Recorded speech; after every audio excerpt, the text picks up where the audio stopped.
എല്ലാവർക്കും സ്വാഗതം. 2 മാങ്ങ എടുത്തിട്ടുണ്ട്, അരമുറി തേങ്ങ എടുത്തിട്ടുണ്ട്, ഇതാക്കണു വേപ്പിൻ്റെ ഇല എടുത്തിട്ടുണ്ട്, ഒരു ഇഞ്ചി കഷ്ണം എടുത്തിട്ടുണ്ട്. അപ്പോൾ നമുക്ക് കല്ലിപ്പ് ഇട്ടുങ്ങാണ്ട് ഇത് നല്ല അടിച്ചെടുക്കുക. നമ്മളെ തേങ്ങയും വേപ്പിൻ്റെ ഇല ഇഞ്ചി മാങ്ങയും ഒക്കെ നന്നായി അരഞ്ഞിട്ടുണ്ട്. ഇങ്ങനെ തന്നെ കൂട്ടാൻ ടേസ്റ്റ് ആയിട്ടാണ് നമുക്ക് കടുക് ഇടുക. അപ്പോൾ ഇതാ നമ്മളെ എണ്ണ നല്ല ചൂടായിട്ടുണ്ട്. നമുക്ക് കടുക് ഇട്ട് കൊടുക്കുക.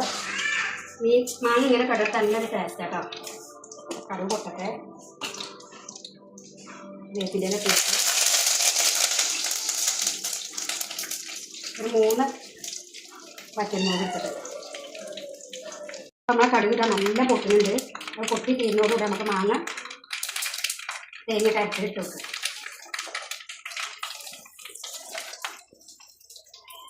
മാങ്ങ നമ്മൾ തേങ്ങയൊക്കെ വെള്ളം ചേർക്കാതെയാണ് അടിച്ചിട്ടിട്ടുള്ളത്. തുള്ളി വെള്ളം ചേർത്തിട്ടില്ല.